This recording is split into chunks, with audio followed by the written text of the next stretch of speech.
Okay, so here we will do some examples which basically tells us uh, how to use the properties of summations. So I don't know what are AIs, but sums of AIs is 25 when I goes from 1 to 50. And sums of BIs when I goes from to 50 is negative 12. Now, I want to find these guys.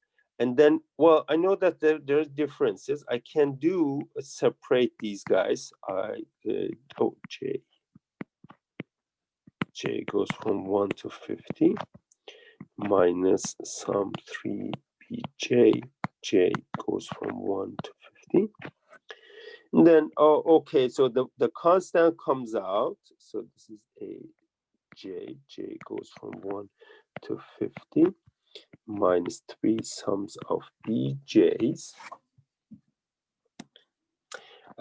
J goes from 1 to 50. It's almost done, but you may see that, okay, in the original part, we have sums of AIs, I going from 1 to 50. Here I have sums of AJs, J going from 1 to 50. Well, that summing index in the notation, sigma notation, that is what we call it a dummy variable. You can replace it by any other indexing sum that you want. So in other words, I can change it by j, and that will be the same as summation. So it will be a j going from 1 to n. And that means that this guy is basically what we are given up there, which is 25 minus 3. And sums of bj, j goes from 1 to 50 is negative 12. And this way we have 50 plus 36, which is 86. The second one, okay, now I can do the summation. Here I can do n. K goes from 1 to 50 plus sum of k's. K goes from 1 to 50 plus sums of a k's. K goes from 1 to 50. Okay, sums of k, n, sums of n's, k goes from 1 to 50. The important thing that we discussed before is that when you have a constant means that it is independent of the summing index or summing variable. Here the summing variable is k, and n is something completely different. So you can take it as a constant there. And sums of constant I, j, or k going from 1 to 50 is going to be that constant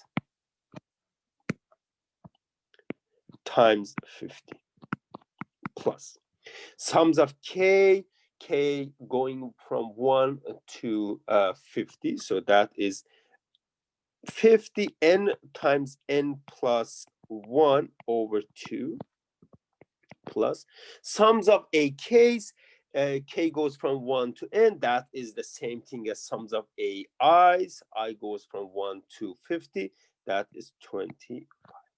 So this way we have found 50n plus 25 times 51 plus 25.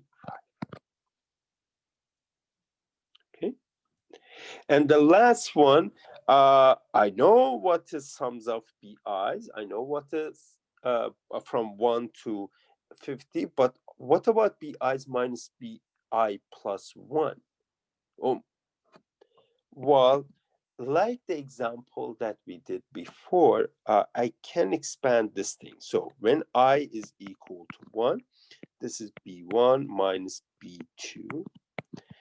Then when I is equal to 2, this is B2 minus B3, plus when I is equal to 3, B3 minus B4, and this will continue up until I is, say, 50. That will give me B50 minus B51.